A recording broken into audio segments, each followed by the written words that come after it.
if we look at the two readings that we got from the IofC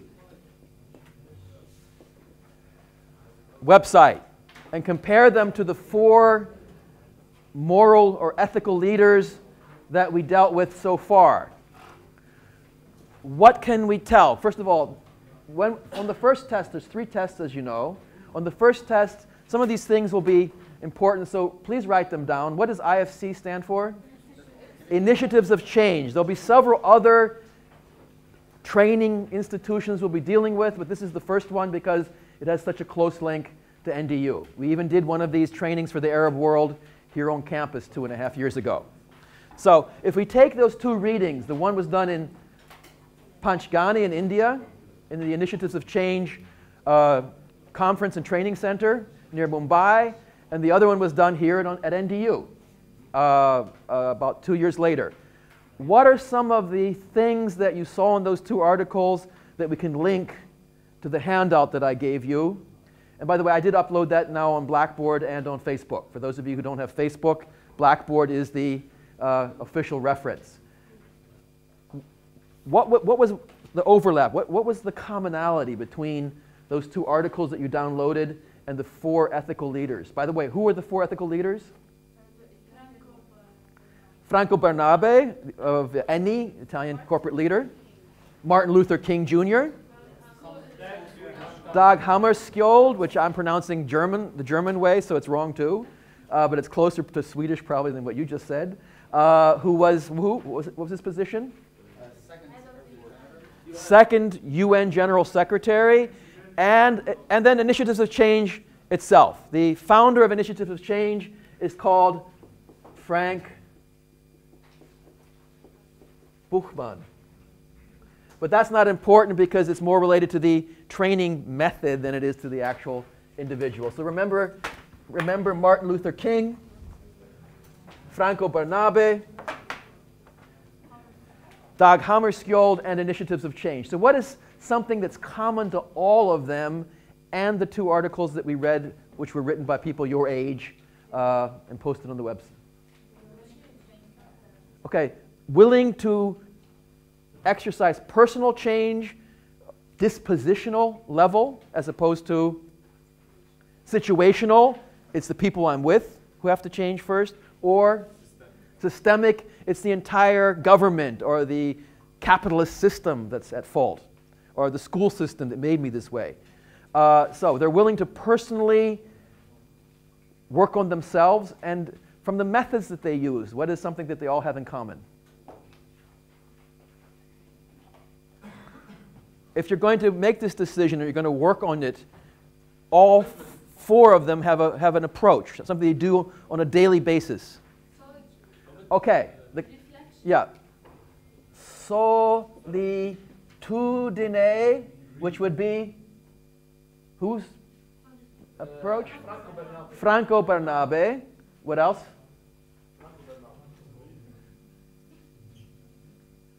Quiet time. Quiet time, which is Initiatives of Change. So this is Barnabe,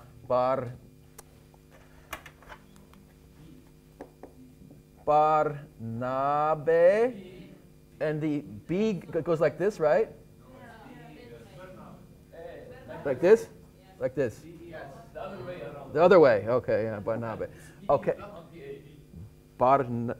Bernabe, yeah, sorry. Okay, Bernabe. Then IofC.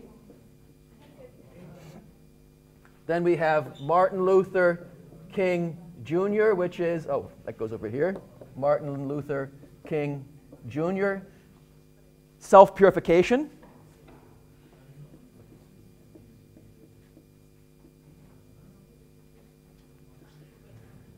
And inner dialogue for Dag Hammarskjöld. Why don't we have a look at the reading about Dag Hammarskjöld and look for it in case you want to.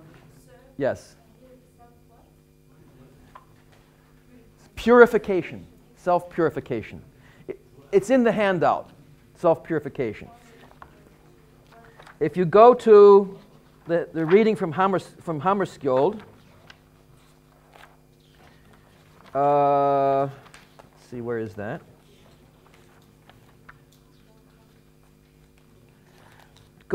If you notice in the reader, at the bottom of each page, there's a handwritten number. The reason I actually did that was because the computer center, the copying at Malik's, they were getting it mixed up. So go to handwritten page 35 in your reader, 35 at the bottom, and you'll see the reference to inner dialogue from Hammarskjöld. So just to sum up what we've done so far, the leadership component here is that you yourself have to decide to work on your dispositional ethics as opposed to focusing on situational or systemic.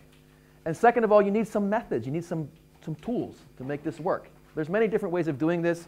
We're dealing with four institutions that are relatively well known, which is an Italian corporate leader, Franco Barnabe, Initiatives of Change, Martin Luther King Jr., and a leader of the United Nations, which can't get much higher than that. Okay, so now let's turn to the reading assignment for today. This is taken one chapter out of a textbook. As far as ethics is concerned, it's for non-profit purposes. It's legal to copy one chapter out of a textbook. It's not a violation of intellectual property rights.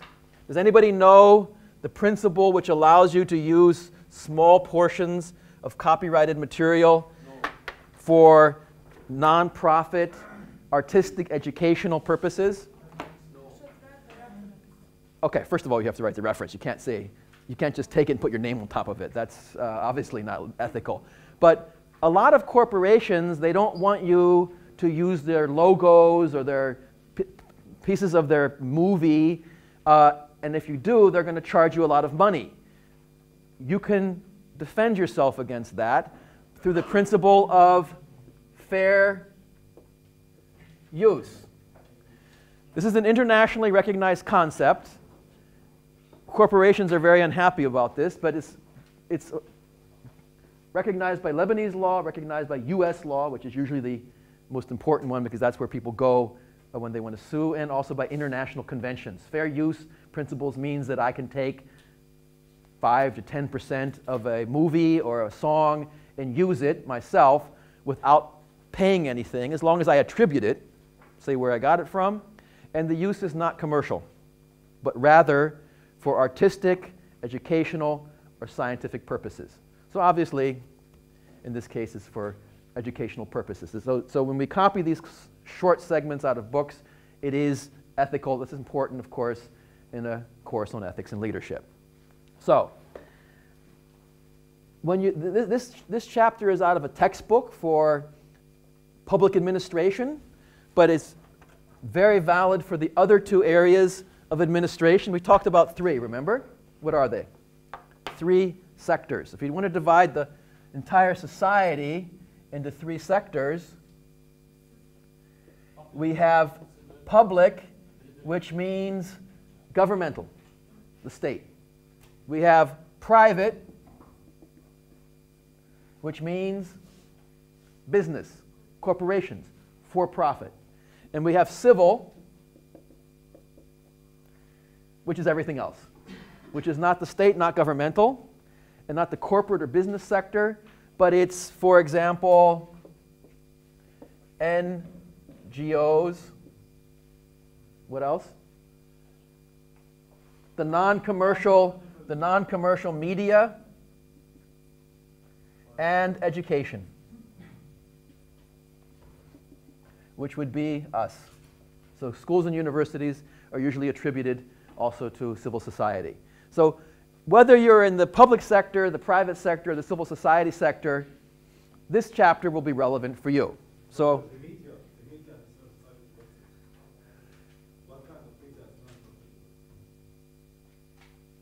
what media is nonprofit? Okay, that's a good question. Normally, media itself can be considered to have two purposes, And the question is, what's its primary purpose? Historically, let's take the French Revolution, when the media starts playing a role in society and politics, the publications were not distributed for profitability, but they charged a price to cover their operational costs. So no media is free. Even if you go on the Wikipedia or Google, it's not free. How are you paying for it? How are you paying for it? What are they doing every time you go online? They are tracking your behavior. And then they're selling that information to advertisers. So advertisers actually buy you. They buy your documented moves. So in this case, it's not money that they're asking for. They're asking to let them know what you're interested in. Because the things you Google are apparently the things you're interested in, and they'll sell that to advertisers. Did you read the fine print? When you go on Google, did you read the fine? No, you didn't. So anyway, so it's media whose primary purpose is not to make a profit, but to serve the public. It's often called the fourth estate. You have the church, the government, the capitalist or business class, and the media is the fourth estate. Okay. So let's now look at one of the first distinctions that this article makes between universalism and relativism.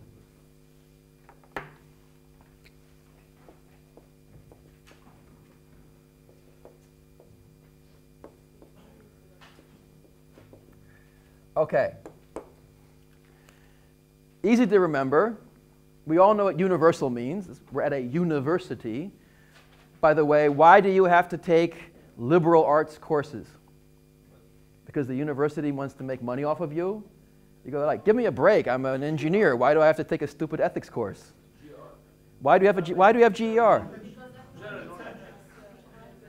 But why? To take your money? Yes, it's the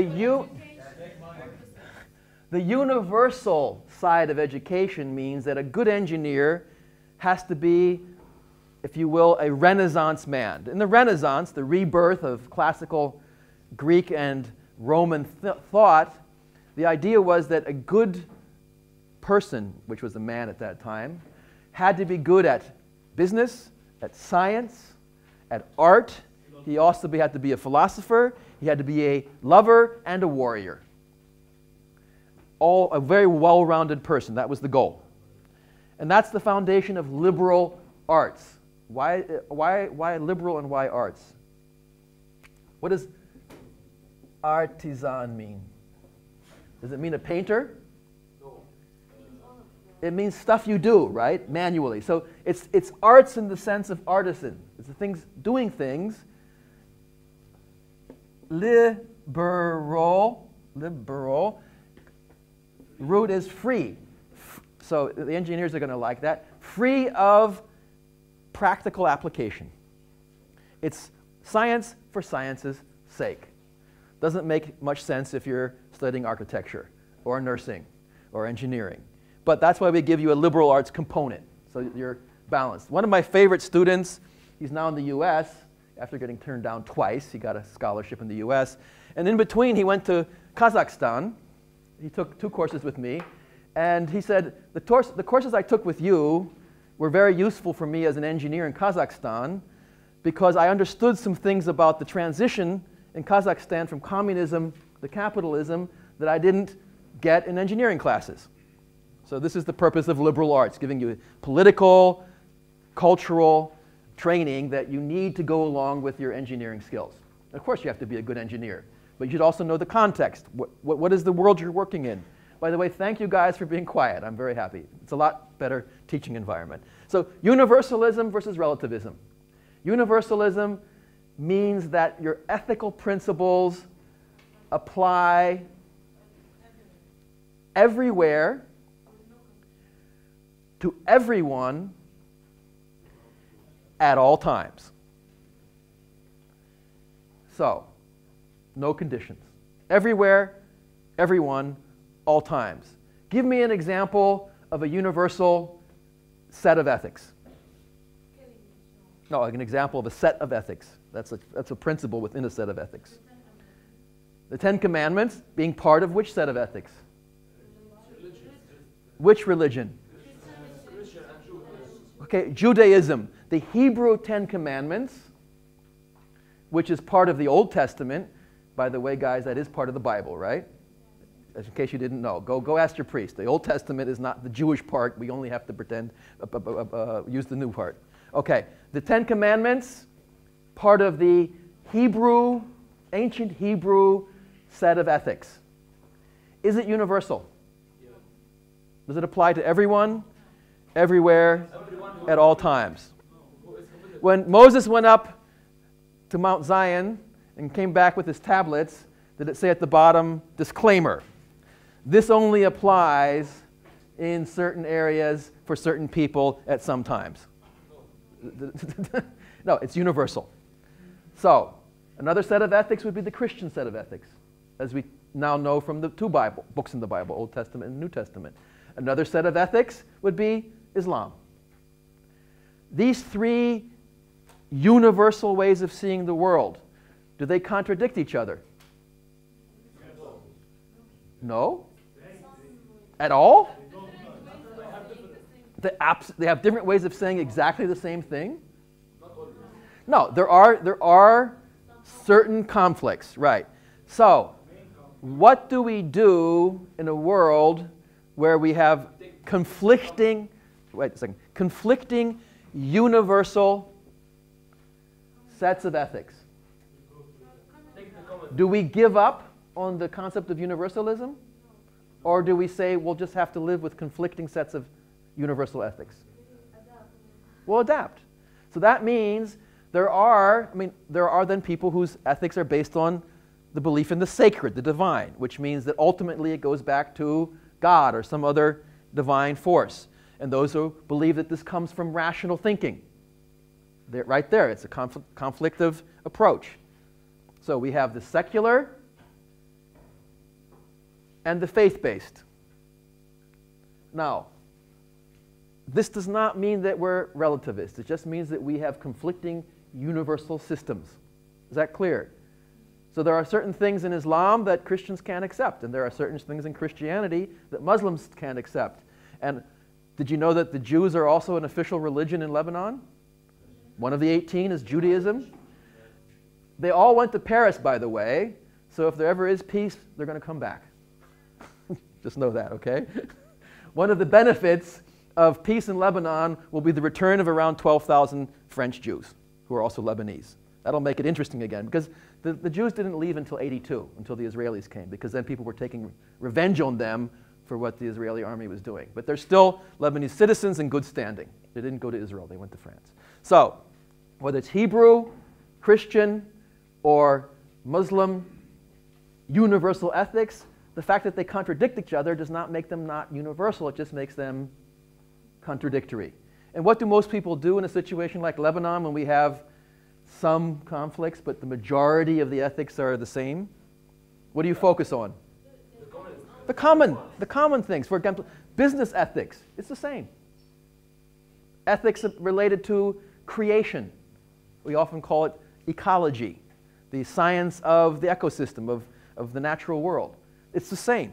In all books it says that God gave us the natural world and told us to trash it. No, he actually said the opposite. And you're supposed to give it back better to the next generation than you got it from your parents. So the fact that we're not doing it doesn't mean that these are not universal. So this is an important point. They're conflicting universal systems. Relativism is something else. It assumes that ethics applies only in certain situations, under certain conditions. This approach is used often in countries like Burma, Myanmar, or in some of the Gulf states, not by everybody because it would be in conflict to Islam, to say, well, you know, there's Western and there's Eastern and other sets of ethics, and they only apply under certain circumstances. So China in the past has often argued that the Universal Declaration, the Universal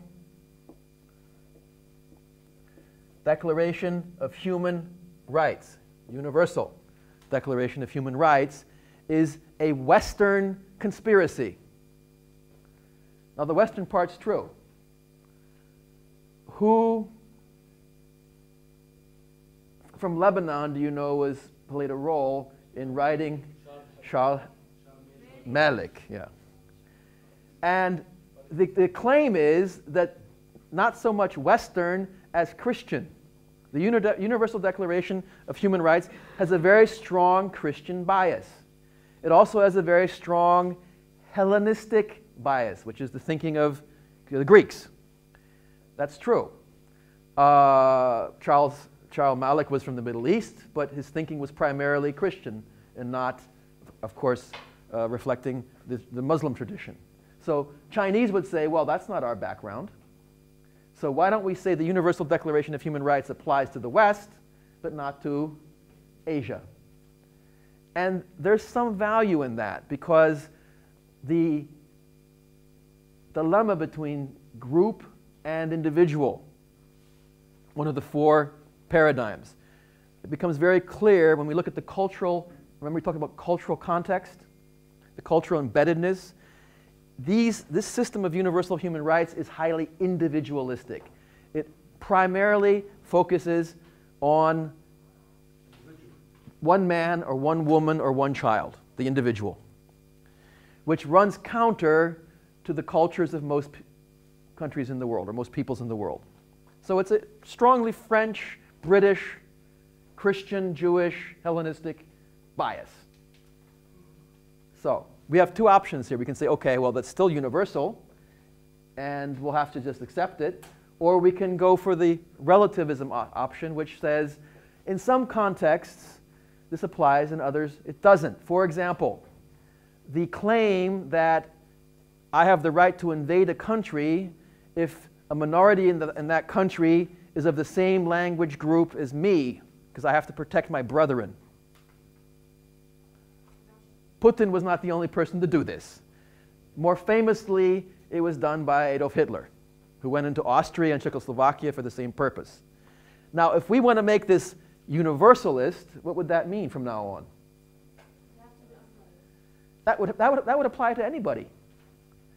So I'm just waiting for the Druze in Lebanon to attack Syria, Israel, and Jordan, and unite the Druze under one flag. That's a joke. But there are Druze in how many countries? Four. So should we now go to war and bring them all together? Should we now go to war and bring all the Maronites? I mean, if Armenia would do that, they'd have to attack Los Angeles. So this is not going to sail.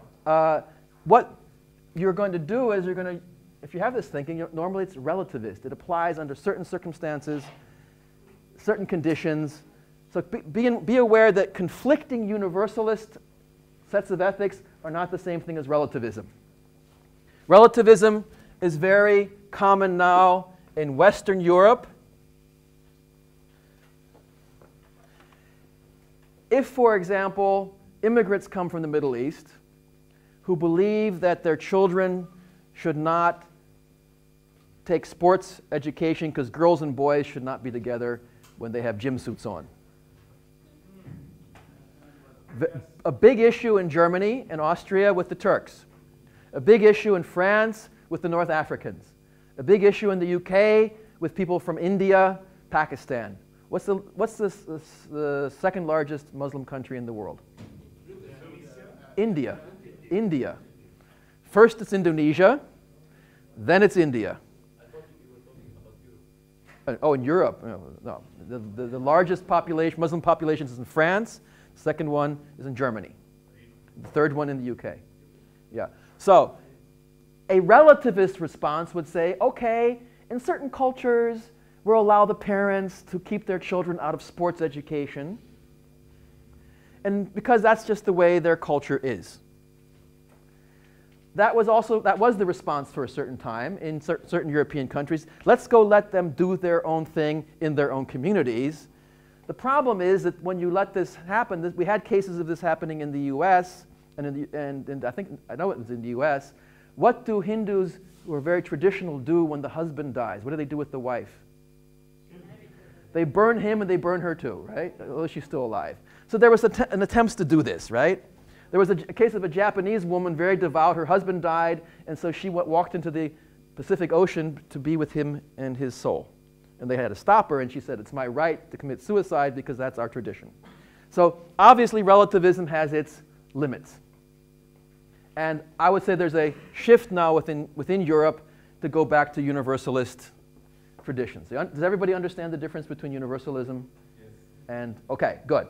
Now, the first reading, part of the reading is making a distinction here between moral philosophy, moral psychology, and moral action. The best example of moral philosophy, it's obviously not the only one, but the one that we're going to focus here in class on is John Rawls.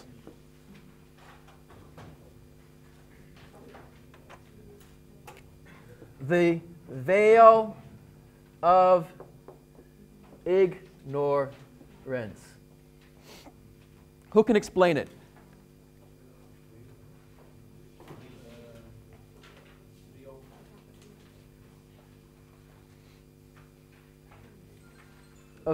Yes?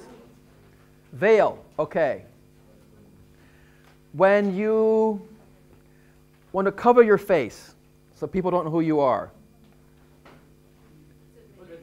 you put a veil. A hijab is something you put over your hair. A niqab is something you put over your face. So it would be the niqab, if you will. But the point of this veil of ignorance is that you can't see, not that you cannot be seen, you can't see. So the veil of ignorance has to be seen in the context of the social contract. How many of you remember from school the social contract? Jean-Jacques Rousseau, Thomas Hobbes, John Locke. What's the concept of the social contract? You forgot it. Well, you know, I was driving home last night and I got sleepy and I ran into a tree. They took me to the hospital. The doctor had to look at me and said, you broke your spine, but I can't help you because I passed the exam on the nervous system 15 years ago, so I don't have to know that anymore.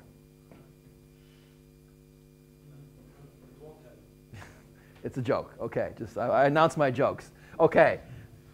Just because you learned something and passed a test on it, engineers, is that how your program works? Each semester we can just forget what we learned the last semester? No, you're supposed to build on it, right? Okay, you're supposed to. Okay. The social contract, guys, is the concept. It never happened. The social contract never happened, just as the veil of ignorance will never happen. But these are ideas, conceptualizations. What if? When you're designing something in engineering or in business, making a business plan, first of all, you have to sort of speculation. What if? Let's try this out in our minds. So in our minds, let's imagine that we're all equal. This is what laid the foundation for the French Revolution. My religion doesn't matter. My race doesn't matter. My education, my income doesn't matter. We're all equal. Just pretend. Obviously, it's never going to be the case, but let's just pretend. So if we're all equal, we could get down. We'll talk about the phones next time. We'll get together and we'll negotiate a contract or a constitution which will give us all the same rights. This was the foundation of the American Revolution and the French Revolution. Equal citizens negotiating rationally, not based on God's will, rationally what's good for everyone. The problem with this is that Rawls said everybody is going to be bargaining in their own interest. So there are certain groups in society who are going to be underrepresented because of their lack of influence within the group. Either they don't have the same talking skills, they're not as convincing, or there's fewer of them, they're a minority. Nobody has to explain to Lebanese how important it is to protect minority rights. So even if we're all equal, we could be unequal in the sense of convincing other people or numbers. So what he says is we need a veil of ignorance, which means when we go into the social contract negotiations, we shouldn't know who we are. You should not know who you are. So I'm building NDU, and I don't know whether or not I'm in a wheelchair.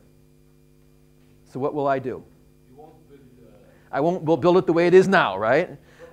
I will build it in a way that it's accessible for people in wheelchairs.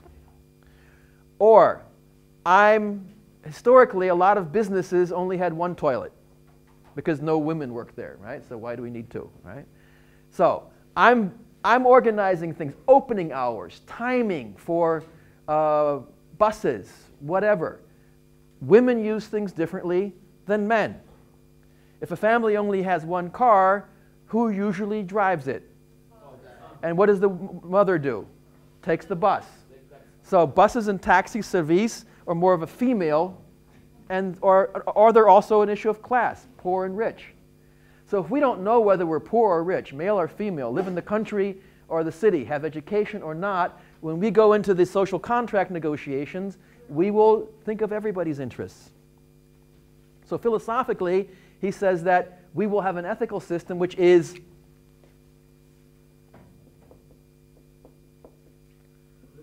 holistic if we don't know who we are. Okay. Good. So that part is clear. It's a concept. It's not something that's actually going to happen. We couldn't have a social contract negotiations anyway. Now, a second thing that's not in the book, but it's important to deal with, along with the issue of the veil of ignorance, he talks about redistribution.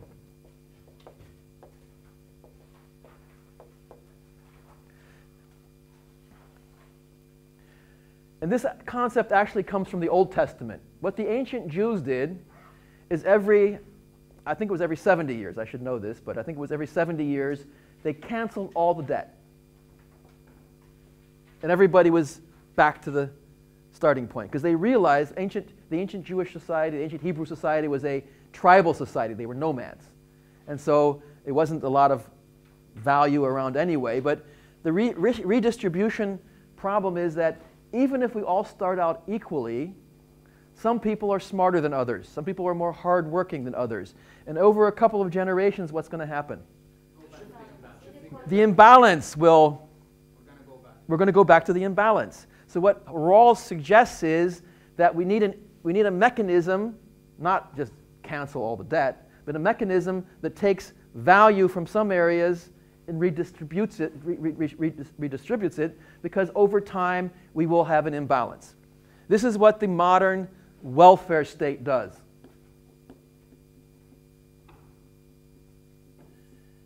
In any Western country, they will take money from people who have high incomes, and they will take taxes from regions of the country which are wealthy, and they'll give it to people with lower incomes and parts of the country which are not as developed. So what is the most developed part of Lebanon? We're in it right now, right?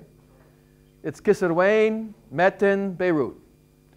So how is a car, I'm working now in a car on a project with Syrian refugees. It's a nice part of the country, but it's sort of, if you want to be nice, original, right? There's not much going on there business-wise, so it's still the old Lebanon somehow. How would you get a car up to speed? You take taxes from this region, Mount Lebanon and Beirut, and you could do the following. This is just one example. If, for example, you had electricity 24/7 in a car, you had water 24/7, you had high-speed internet and low taxes, what would happen? Investors would all swarm to a car. What would happen next? There'd be lots of jobs. After one generation, what would happen? Prosperity. Then you could tax the people in a car and take that and put it in the Bekaa or in the south. And gradually you can Rebalance. Is this removing the incentive to work hard? No, because the people still have to get jobs and work. It's just taking people who have a disadvantage over time and balancing things out. So the philosophical, speculative, what-if approach. The second approach is psychology. We're already familiar with this. The psychological approach, turn the page. Who are we dealing with here? Kohlberg. Kohlberg. Now, I would recommend, for those of you who want to get more on Kohlberg, just Google Kohlberg. By the way, and this applies to your paper as well. Psychology. Lawrence Kohlberg. We had it last class. Is Wikipedia an academic source?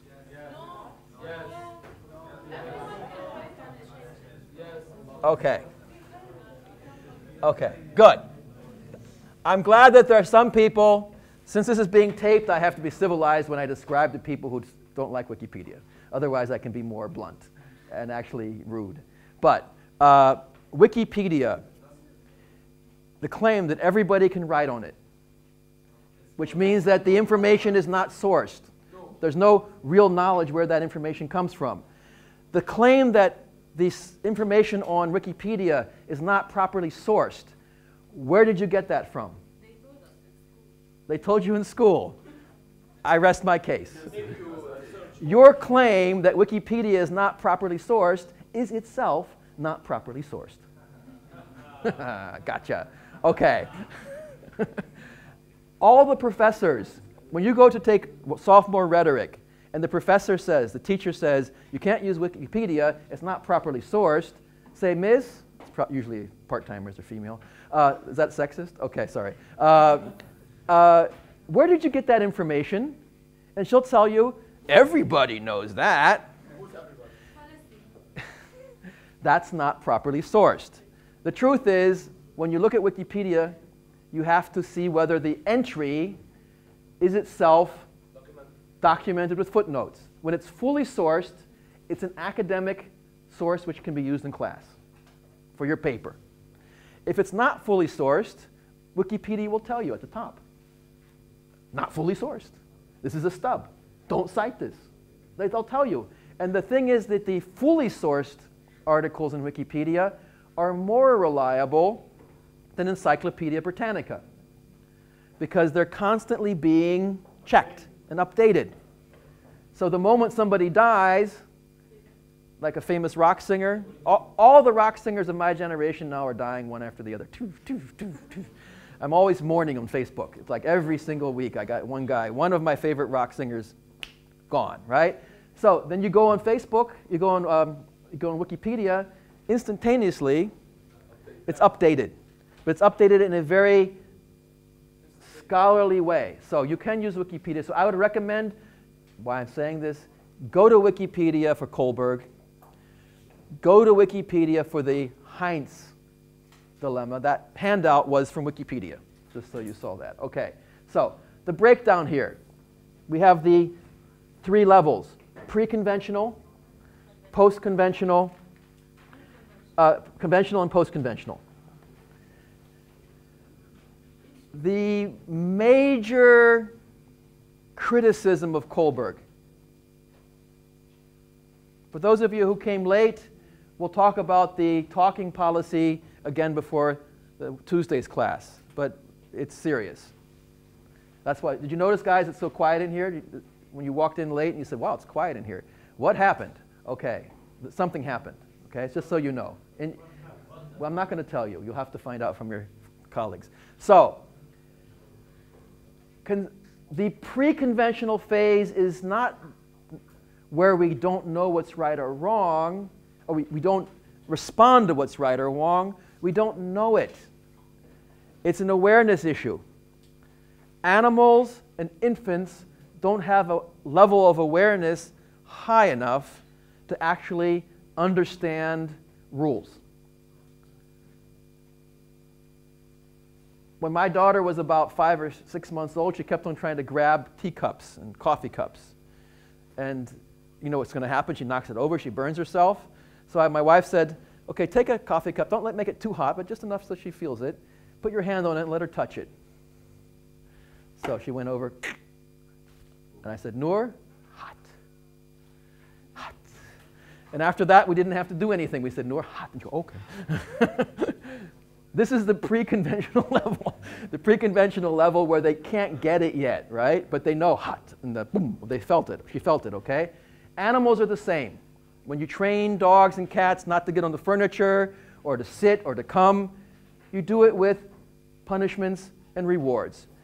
By the way, you're much more successful training dogs with positive reinforcement than with negative reinforcement. And animals, dogs can't remember anything after 7 seconds.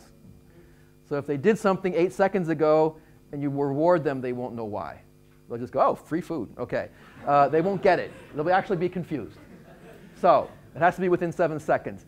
The conventional level is when our level of awareness is high enough that we actually start understanding the rules. Around 6 to 8 months, at the latest when you're a year old, you really start putting it together. And you can understand this is the way it's supposed to be done, and it's predictable. By the way, you know, there's a saying you should never promise something to a child and not deliver. They'll remember it for the rest of their lives. So once they're able to understand these rules, we're on the conventional level. And most people, according to Kohlberg, stay there. They more or less do things because they want to be rewarded and they don't want to be punished. Most people, most good Jews, Christians, and Muslims obey the rules of their religion because they want to go to heaven. And they don't want to go to hell. Conventional thinking. So if that's the reason I'm going to church or to the mosque, or that's the reason I'm being an ethical business person and not cheating on my wife, I'm a conventional thinker. So Kohlberg, in his Heinz experiment, is not so interested in whether you do right or whether you do wrong, but why. Yeah, do I do it because I know that there's some guy coming by with a whip and every time I do this it's a whip? Or do I actually understand the rules now? I can obey traffic laws not because I like to, but because I know the rules, and more likely than not, I will be punished. By the way, when we talked about this before, when the level of convictions for violence in the family goes up, we just had a demonstration on Sunday, right? Saturday, International Women's Day. It was huge, several thousand people. The issue of violence in the family is now becoming more prevalent in the media. People are talking about it. When the number of convictions for violence in the family goes up, is that a sign of more or less violence in the family? Less. Why? Why is the level of reporting and convictions of violence in the family, when it goes up, why is that a sign of violence in the family actually going down? It's no longer considered to be okay. So actually when convictions, when the crime rate goes up on some issues, under Ziad Baroud, if you're young enough, old enough to remember, under now no longer Minister of the Interior Ziad Baroud, the number of traffic violations skyrocketed. Did that mean that the Lebanese were driving worse? No, what did it mean? They were applying the rules. And actually, all of a sudden, people started obeying the rules more, right? So the people didn't stop speeding because they thought, oh, well, actually, I understand now. Ziad's right. Good friend Ziad. We shouldn't speed. It's a bad thing.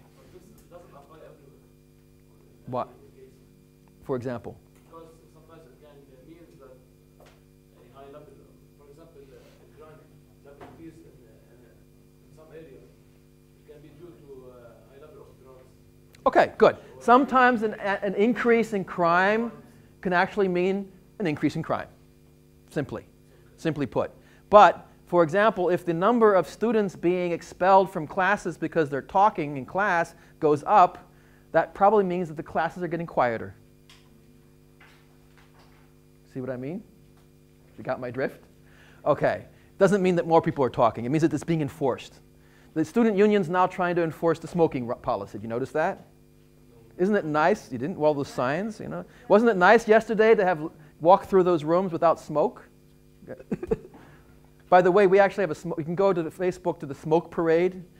2 semesters ago, no, 3 semesters ago, we actually went into the library, into the cafeteria, to Malik's bookstore, to the computer labs, to the computer center, to the engineering labs, about 20 of us, and we smoked. Oh, they threw us out. Imagine 20 people walking into the library smoking. They throw us out, right? So what we proved is the university is actually able to enforce the rules, but not everywhere. Anyway, the point being, you obey the rules because of punishment and reward, not because you actually like them, internalizing them. So the last point, the post-conventional level is, I don't smoke. I'm a cigar smoker.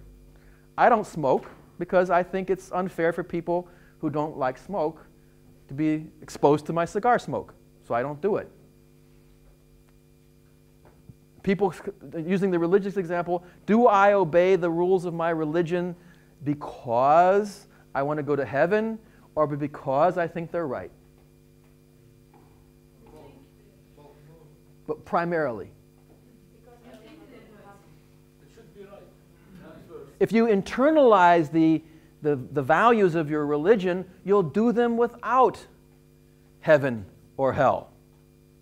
So, for example, when I was a kid, we didn't have, well, you don't even have CDs anymore, do you? You have download music from the internet. But when I was a kid, we used to have LPs. LPs, you know, they were like bigger, they were this wide and they were square, right? I never stole any LPs because I was afraid. I wanted to steal them, but I was too chicken. Because, you know, how are you going to get out of the store with these huge things, right? So the crime rate went up. The crime rate went up in the winter when people had coats on. And if you're going to take one, you might as well take 10, right? Because same thing. And so my friends would come home with 10 LPs that they stole from the record store, and I go, oh, I wish I could do that. And I never did. Did I not steal because I thought it was wrong? No. I didn't steal because I was afraid of getting punished. And some of my friends got caught, and that was not pleasant. So anyway, that's the conventional level. The post-conventional level would say, I don't steal because I think it's a principle which is wrong. Do unto others as you would have do unto you. So next time you go to the Virgin Megastore and steal something, and you walk out in the parking lot and your car's gone because someone stole it, are you happy or sad? Sad. You're happy because you established a rule, when I need something, I steal it.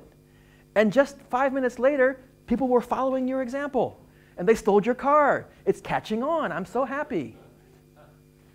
No? Of course not. So on the post-conventional level, we do things because we want this to be a principle that everyone will follow. Okay, so much so good for Kohlberg, and we have the Heinz example because the Heinz dilemma is the way he tests it. How does Kohlberg go about testing whether you're pre-conventional, conventional, or post-conventional? How does he find out? Because this is now about studying ethical behavior. What is the method he uses? What is the Heinz dilemma? Is it a questionnaire or a interview-based research? Think about it. The way it's dialogue or it's interview-based. There's 2 ways at getting at or studying ethical behavior. Closed-ended questionnaires or open-ended interviews. We'll be talking about Kohlberg and the people who come after him in this class, and these are 2 of the theories that are available to you for your paper. Closed-ended questionnaires. You filled 100 of them out, if not 1,000. When you applied for NDU, did you fill out a questionnaire? Yes. Yeah. Was there a box at the end where you could just write whatever you want? Yes. What was that called? Was it in writing or was it? No, writing. In writing. So you had an option at the end of the questionnaire saying why you want to do this. So that's a questionnaire with open-ended and closed-ended. If you really want to get at the true intentions of somebody with an open-ended question, you do an interview. You sit down with them and let them talk. I do a lot of work at the Lebanese Emigration Research Center, and we do questionnaires and this kind of thing, but we also try to find out people's intentions. The best question we ever thought up was on the questionnaire, or you asked them, do you have a second passport other than the Lebanese?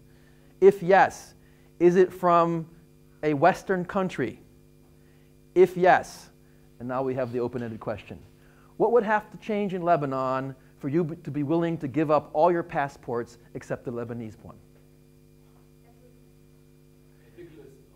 Then people can start talking, right? Like, okay, what would, I mean, there's people with Australian passports and that's it, right?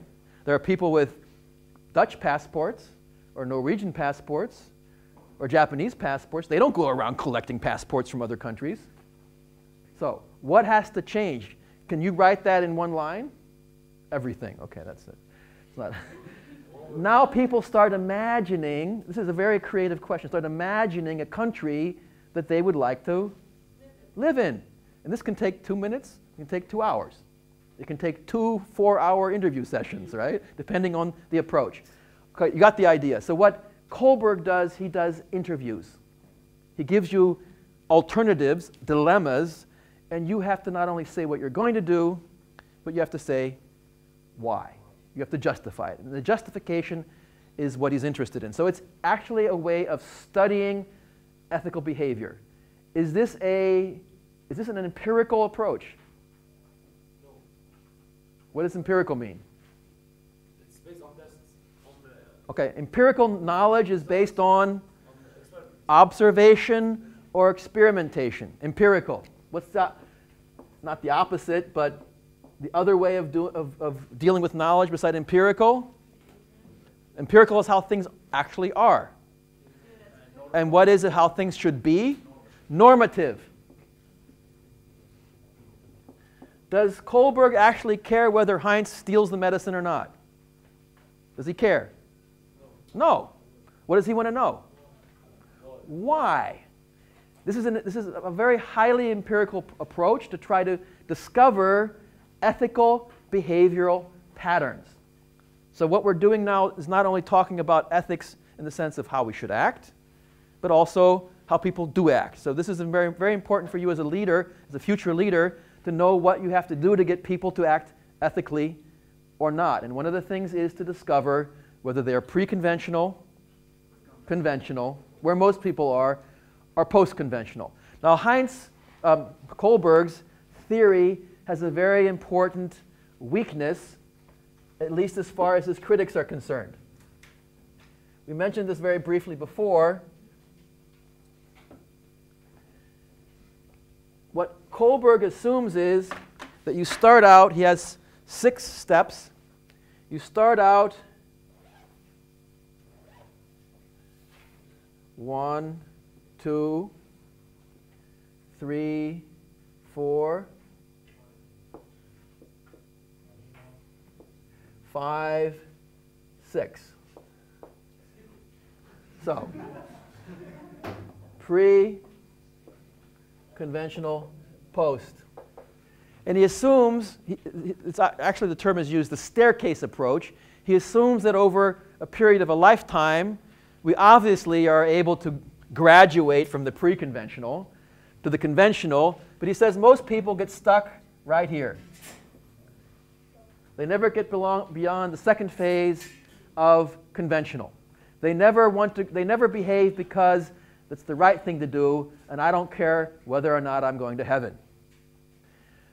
When, after World War II, a lot of German officers and also members of the German government were tried in Nuremberg at the famous war crimes trials and were sentenced to death and executed, what was their defense? I had to do it because it was my job. I was only following orders, which puts them right smack dab in the middle of conventional thinking. Why were they then executed? If they had not done this, they would have gone to jail, and they might have been executed by the German government. What was the charge against them? There are rules that go beyond the national. Now, was that claim that there are rules that go beyond the national, was that conventional or post-conventional thinking? It was conventional, just another set of conventional. You're not convinced. These are international. This was the reason for the establishment of the Universal Declaration of Human Rights. By the way, when was that? Who knows that? Who knows that? Why? Bravo. Okay. Okay. Let's wait. Now let's see. He knows that. Okay. The Treaty of Westphalia.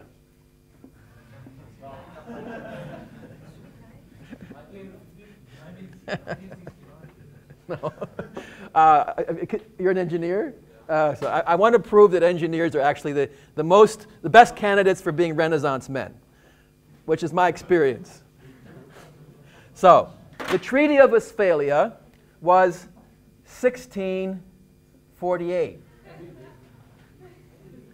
So, 300 years.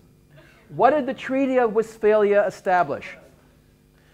The principle that the rules of the king, his religious, his philosophical, his legal norms apply to the entire population within the border of his country. And no one can interfere with the internal affairs of a sovereign state. This was at the end of the 30 Years' War. Some of you know what that was? Between the Protestants and the Catholics. You know, after the Reformation, this was not during the Reformation, this was after the Reformation, Northern Europe, which was Protestant, and Southern Europe, which was Catholic, went to war with each other in Germany, which it's always convenient when major powers are fighting each other in your country. Sound familiar?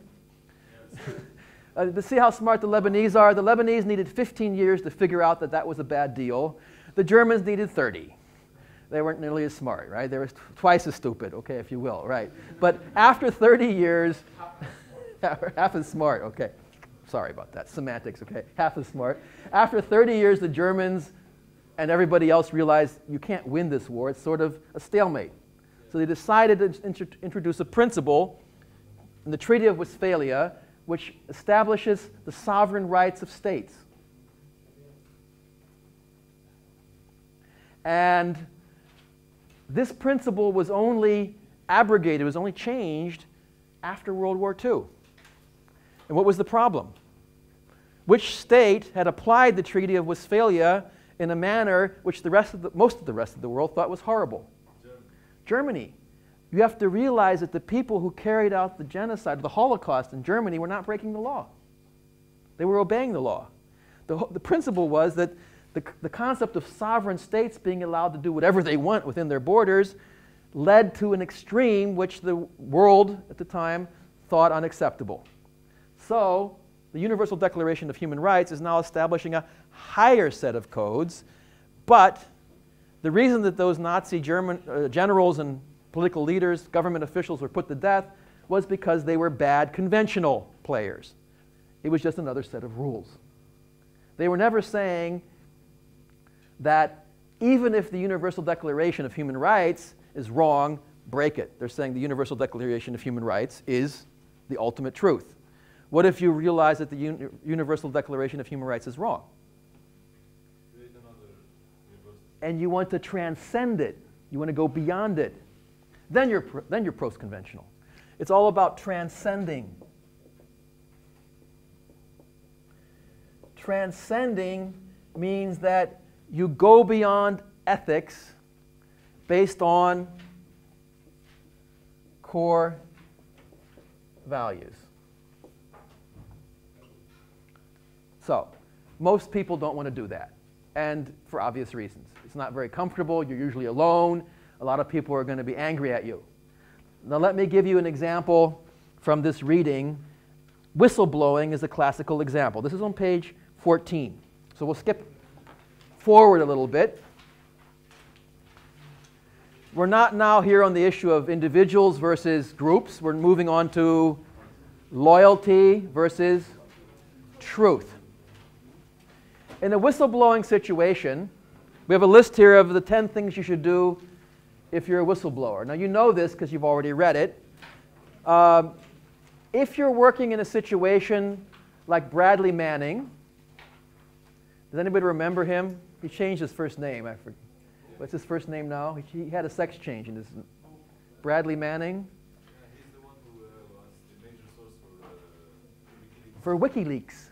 And Bradley Manning, what's his name now? He's now, yeah. Parentheses. Why was Bradley Manning, although he was just sort of a typical guy from a small town in the mountains, he wasn't really sophisticated, he didn't grow up in the big city, why was he so sensitive to wrong behavior? Because he was homosexual. Or he is, now he's not homosexual anymore because he's had a sex change. And he grew up in a small town in the mountains as a homosexual, which means he had a very pleasant childhood. He was used to being abused because of who he was. So when he joined the army and saw the army, who he believed was a good institution, was being mean too, he had this personal animosity or adversity to this behavior. So he was sensitized to people being bullies, being unfair. So this guy who came out of nowhere, no one thought this guy was going to be able to go against the trend, but because of his background, he did. And he took all this information. Actually, does anybody know the incident which made him decide to collect all that data and give it to Julian Assange? There was videos he was seeing. There were people in helicopter gunships flying over Iraq playing computer games. They were popping people off for fun. And it was being live streamed back to him onto his computer, and he was supposed to process it and save it. And he said, this is totally unethical. They're just killing people for fun. Because they can. And so he started looking into everything else, and he realized that this was going on a huge scale. So he collected it all and gave it to Julian Assange, and he then turned it into what we now know as WikiLeaks. He was a whistleblower. He's in jail now. Anybody know of a second one?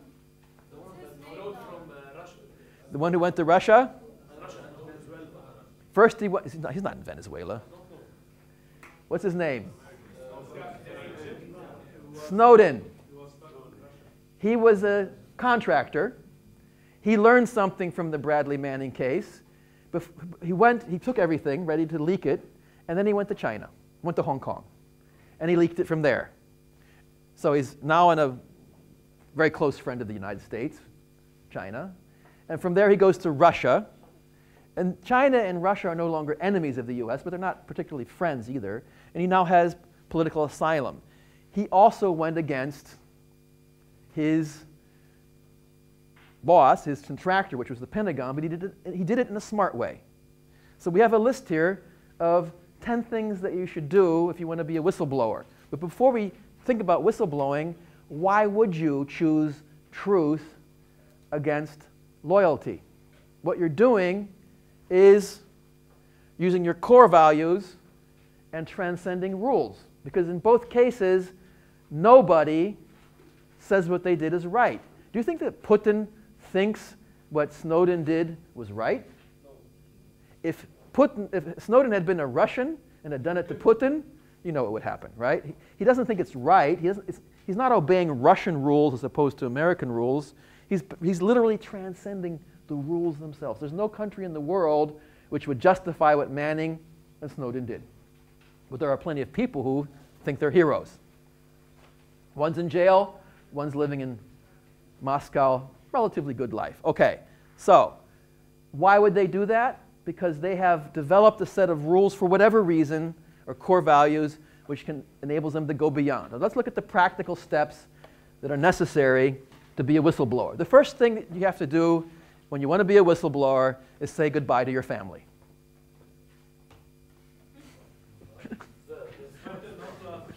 It's better not to have a family. So the first thing you should do right now, guys, I said, I want to be a whistleblower in 10 years, so girls, guys, and don't get involved with me because I'm going to be a whistleblower in 10 years. Joke aside, what does it say? It says, consult your loved ones. Blowing the whistle is a family decision. Before taking any irreversible steps, talk to your spouse, your family, your close friends. The support group you will need people to back you up. You're not going to be able to stand on your own. You're not going to be able to stick to this. Very few people can stick to this without some help. You need to depend on in the coming days about your decision to blow the whistle. If they are not with you, what should you do? You may want to rethink your path. If you don't have friends and family to back you up, or if your friends and family are going to be against you, don't blow the whistle. Not because it's wrong, but because you're going to lose. You're going to crash.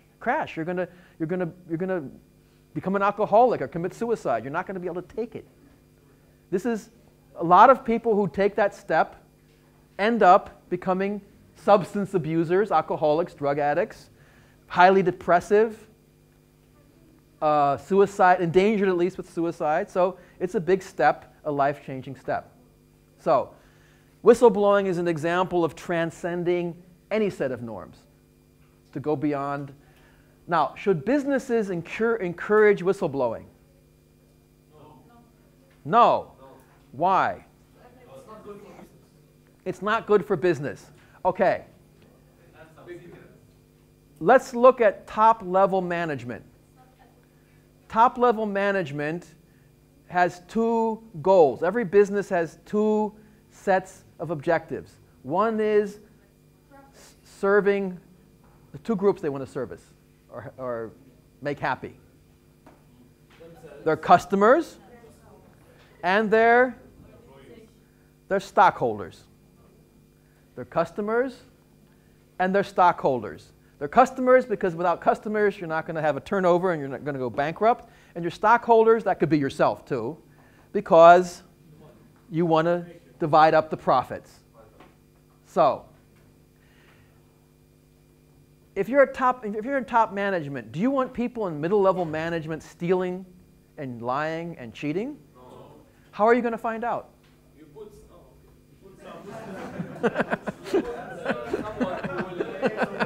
How are you going to find out? If you have, I mean, you could have paid spies, of course, but would you like to encourage, okay, that's enough. Good, the joke is over, okay? Would you like people in your business to be filled with core values to the extent that they'd be willing to take a risk and tell about illegal behavior? If there are managers on the middle level who are stealing, who are altering the books to make it look like we're making a profit when we're actually not, shouldn't someone tell the boss about this? Often, and you can Google this, by the way, companies and institutions have whistleblowing policies. There's a certain logic in this, which is the same logic that we have the model here of civil society. Should civil society attack the government and the corporations or not? Why? Why would a government want NGOs attacking them all the time? For their public consumption, they have them, but they wouldn't want them to attack. That's a very Tunisian, Egyptian way of seeing things. Tunisia under Ben Ali was famous for a huge number of government-organized NGOs. Government-organized NGOs are called gungos. So in Tunisia, you're right on track with Ben Ali there. In Tunisia, the government set up a whole bunch of NGOs, and they did stuff and made policy suggestions to make the Tunisian authoritarian dictatorship look good. What do NGOs do Can someone close the door, please? What do NGOs do that's good for the government? We go to 50, or we have a Saturday class. It's up to you. We go to 50, okay. 4 more minutes, okay. What do NGOs do that's very similar to whistleblowers? What do NGOs do? They find problems. They announce to the public that these problems exist. And ultimately, a lot of them do something even better. They find solutions. What would be better than a NGO, this is an example, going to the government and saying, animal safety and animal protection is not only about little puppies and kittens, it's also about your food. You want the animals that are raised in Lebanon that you're eating to be raised in a way that's going to kill you and your children? Or you want it to be safe? Obviously, you want it to be safe. So animal protection is about many things. It is about puppies and kittens, but it's also about endangered species and trade in endangered species. You know all those monkeys and exotic birds you find in the pet stores in Lebanon? It's all illegal, right? It's illegal. And crocodiles even, yeah. And it's also about food safety, the quality of the food that you're eating. Anyway, so Animals Lebanon, just an example, Animals Lebanon drafted a law which is now in Parliament. The government's happy about this because they did all the work. Whistleblowers have the same function. Whistleblowers are a safety mechanism within companies that alert the upper leadership to problems in the middle. And that's usually where most of the problems, of course you have rotten leaders. You have absolute Bernie Madoff's rotten leaders. But normally it's more in the lower levels, medium levels, where a lot of the problems occur, where the profitability goes down. So whistleblowers and NGOs have a very similar function. Okay, we have 2 more minutes. I guess we'll call it a day. See you on Tuesday.